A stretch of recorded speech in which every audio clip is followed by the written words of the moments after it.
night, and we now know that it's Chelsea that we'll be facing at Wembley in the final. What did you make of their performance, and how are you looking ahead to that game? Well, I was interested to see how they were going to play, and obviously the formation and plays that they picked. It was a really good game with very different moments, I believe, and the scoreline, yeah, I don't know if it reflects exactly what happened, but obviously what I'm very clear is that we're going to face a very difficult opponent in the final. And on Tuesday we'll be facing Aston Villa. You said after the game at the weekend you wanted to see a strong finish to this league season now. It'll be a different challenge, but Villa are a team with everything to fight for now, aren't they? Absolutely, they have a massive urgency because they have to probably win both games to have a chance to survive. And you know, when you're in that situation, that you are fighting for your life, that they're going to give absolutely everything. We have to be in the same mood. We still have to win both games and wait to have a chance to qualify for Europe, and that's the mood that I want everybody involved. Thanks, Mikel. Thank you. Ryan from Sky. Afternoon, Mikel. Just wondering, any injury team news update ahead of this one? Just to square off a few players. Well, we are assessing Mustafi after he had to come off because he felt something in his hamstring, so we have to see how he is in the next few days. The rest are okay. We will get Eddie Nketiah back from suspension and Cedric back because he was cup tight. And the rest, I don't know. I have to see them today how they recovered, because obviously they played a lot of minutes in the last few games and pick the team again that can go and beat Villa. In terms of Mustafi, how are you feeling? How confident are you this is just a minor niggle? We don't know. Obviously, everybody was with heavy legs and tightness and everything. So he had to come off, and for Musti, that's not very usual that he has to come off when he's not injured. But we'll have to see today and get the news from the doctor. Given recent results, how are you feeling with the final 2 games remaining now in the Premier League? Well, I wanted to get to this point with options, and clearly we have options. It's not in our hands at the moment, and we knew that was going to be very difficult. But we need to give it a go, try to win both games and wait what happens. And if we do that, I think we'll have a good chance. Given your place now in the FA Cup final, how does that impact on that squad rotation? Well, we've been changing quite a lot in the last few games because the schedule that we had was pretty hectic, and as well because everybody's been training so well and very involved, and they needed opportunities, and they may make him doubt all the time because they are performing well. And just finally from me, Mikel, is Mesut likely to feature in this match? Mesut is training at the moment. Is he likely to be involved against Aston Villa? Like every other player that is training. But either way, you're not saying 100% here. Because I have to pick from 23, 24 players to do the squad, so I will do that this afternoon. Thanks, Mikel. Thank you. Paul at Premier League.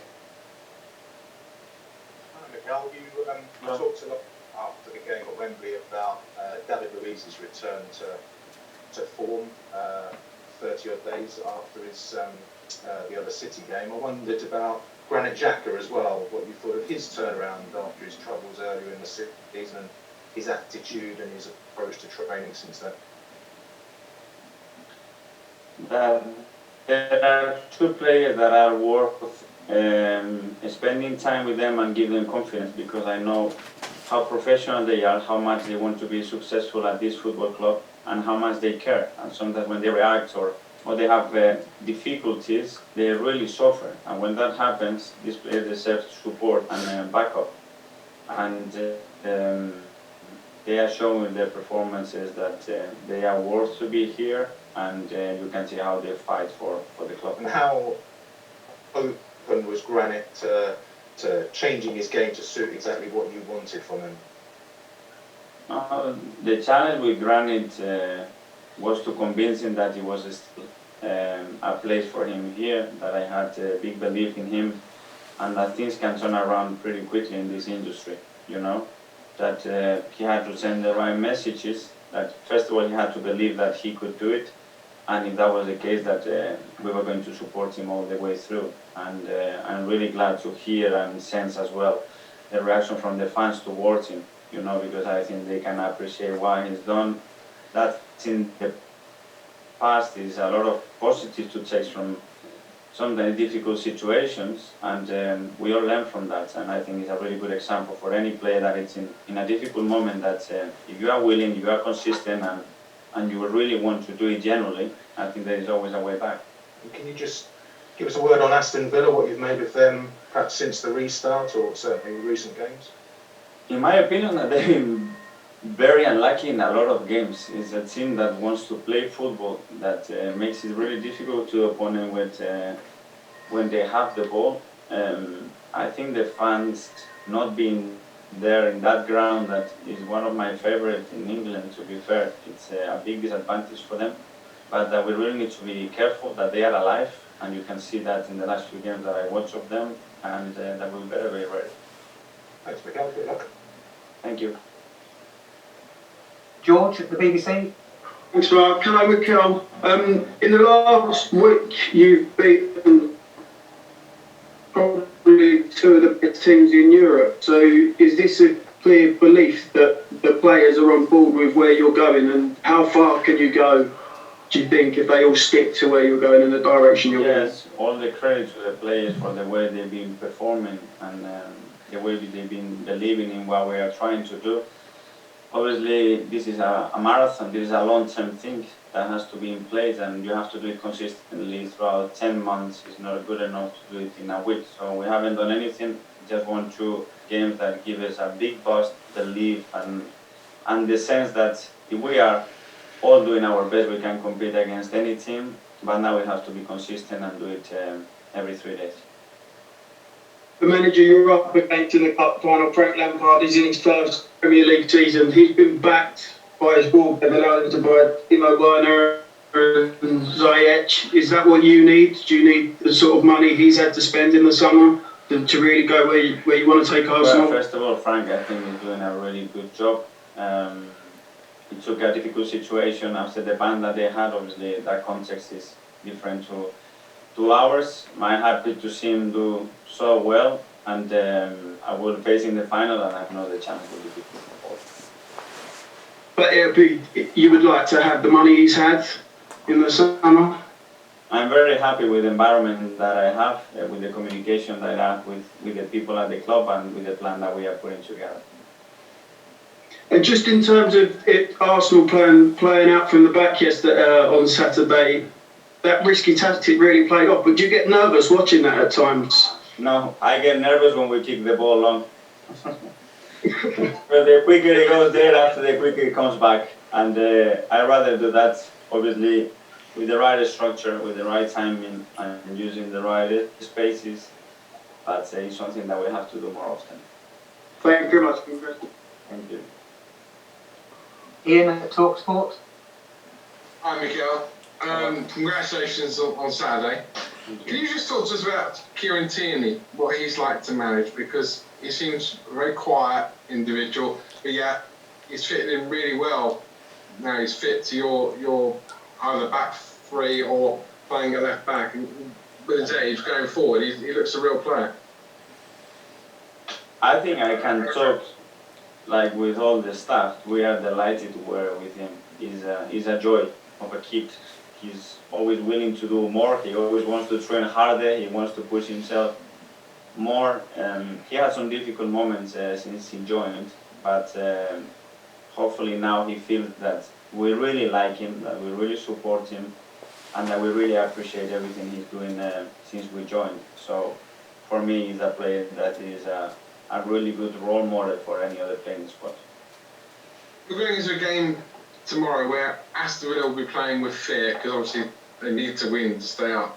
But you can play with any amount of freedom you want. The game in relative terms doesn't really matter to Arsenal. Is that more helpful to you?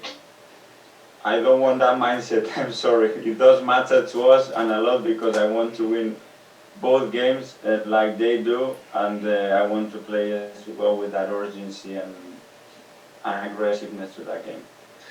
Picking up on on the summer and the transfer business you may or may not be doing. But a lot of that depends on Pierre-Emerick Aubameyang. Sorry to go back to him again. You've always said you're positive or sign, but does he need to sign his contract before the cup final or just after, so you know where you're going in terms of what squad you need or what players you need? Well, when I was talking about the uncertain things that we have on the table, obviously he's one of them, and there is another one, obviously, where we're going to finish and where we're going to be playing in Europe or not, which is going to have an impact. And then all this situation, the market, how it's going to develop. With Oba, I think I've been very clear what I want. The quicker we do it, from me personally, the better, because the player will be more focused, more determined, and more calm. But we have to respect the timings as well and the needs that the football club has. So finally, to quote your own words on Granit Xhaka, he's shown that if you're winning and consistent, there's always a way back. Does that apply to the two players, Ozil and Guendouzi? That applies for any player and any member of the staff or any player that works at the organization. Because if you show really that you're decided to do the best, not for yourself, but for the team and for the club, I think everybody will welcome you. And it's not just me, the one who has to give the green lights. It's everybody that has to be supportive. And you need to feel as well that support from everybody, because it's a very uncomfortable situation. Good luck at Villa Park, Mikel. Thank you. Nick at Haters. Hi, Mikel. A few quick ones. Just picking up on Granit Xhaka. Is it fair to say that he's one of the players who's benefited from playing without crowds because he hasn't had that pressure of people getting on his back if he makes a mistake? Well, obviously, you talk after the incident that happened. You are completely right. Afterward, when I joined, to be fair, and we had the crowd, I didn't sense any individual reaction towards him. I think the crowd started to be much more positive, but I don't know, it's more a question for him. But he's someone I think he can handle any situation. But I don't know, good question. Thanks. Couple on some former Arsenal players. Watching the Chelsea match yesterday, what did you think of Olivier Giroud? Would you like to still have him available in your squad? He's playing well, isn't he? He's playing really well. He's really handful. I know Olivier how dangerous it is as well every time the ball is around the box, and he's scoring a lot of goals at the moment. He earned his place in the team, and I'm happy as well for him because I know him well, and he's such a great character. And another Arsenal favourite, Santi Cazorla, who finished his time at Villarreal over the weekend. What are your thoughts on him?